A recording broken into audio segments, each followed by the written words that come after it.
I want to talk specifically about one of the textbooks that I often use. It's called Swordfish, and it's just a grammar book. It's really focused on sentence mechanics.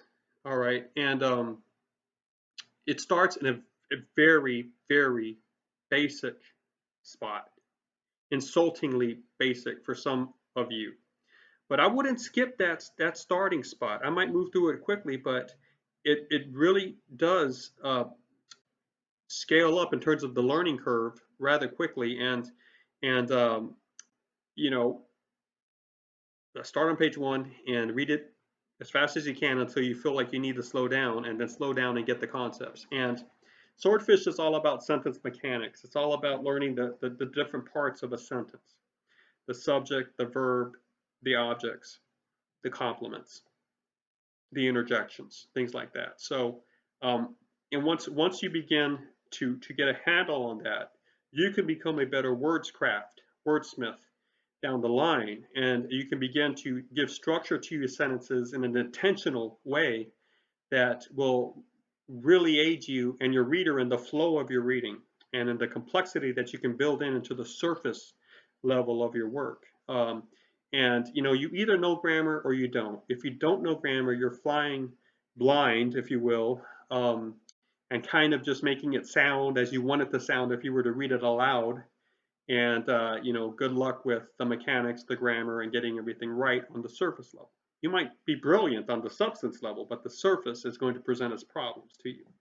If you do know grammar, I think you're ahead of the curve, ahead of the game, and it could be very beneficial to you. Now, I don't know what your background is with basic sentence grammar. Maybe you've had a lot of it in some previous classes. Maybe you've never really had it. So I want you to give this a chance.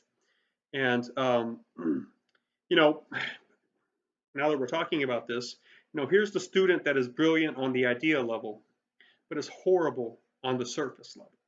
Good speaker, horrible writer. Good thinker, okay, but the surface, the spelling, the mechanics, the grammar, the punctuation, the style, they need a lot of work on that.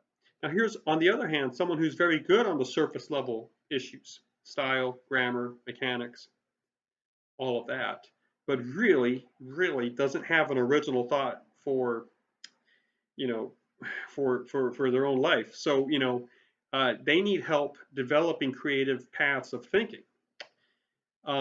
I would always take the one that has the ideas over the one that just has the grammar. So I'm not trying to say it's grammar is tremendously important. No, it has its place, but I'd rather be an idea person if I couldn't be both.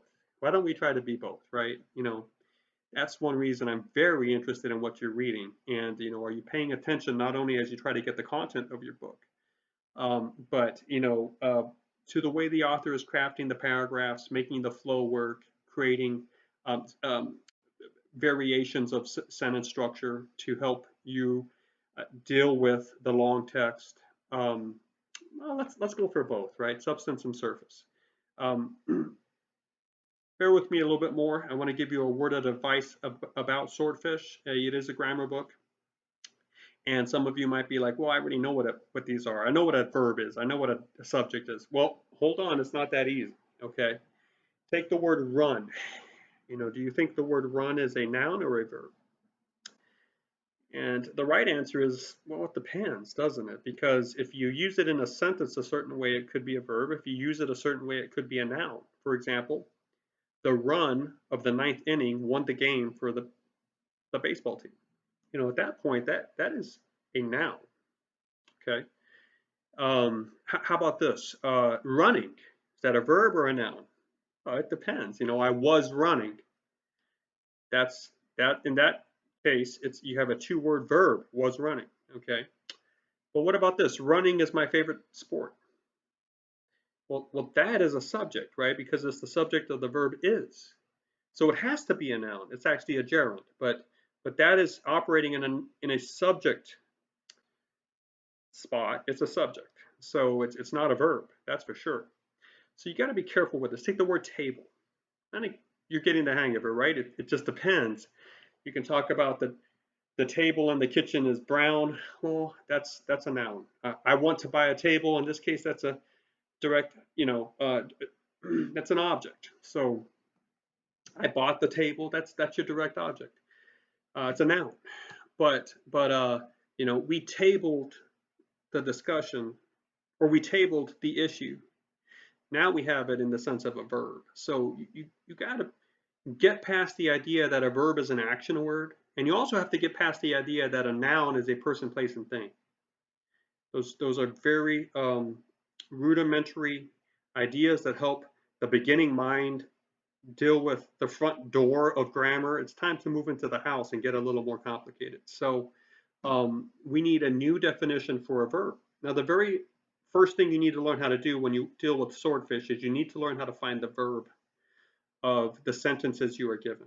And Swordfish is going to introduce you to the time test, which I am a big fan of. And the way that you find a verb in any sentence is to take that sentence and to move it through time. Basically, you have to work with as many words as you can in the original sentence, but how would you say it if you said it in the past tense, if you said it present tense, if you had to say it in the future tense? So let's take a very simple sentence, right? I paint, the fence. What's your verb? Well, how would we say it in the past, right? I painted the fence. How would we say it in the present? I paint the fence. How would we say it in the future? I will paint the fence. The one word that changes a bit, gets different endings, right? Painted, maybe gets a helping verb in front, will paint in the future tense. That verb right there in the original, that's the verb, paint, right? I paint the fence. The verb is paint. Again, that's a very simple example, but Swordfish will introduce you to more complicated examples. And if you can master the time test to find the finite verb, the real verb in a sentence, you're going to do great, because everything else depends on your ability to find the verb. So good luck with Swordfish. I hope that you kind of give it a chance and that you get some benefit from it.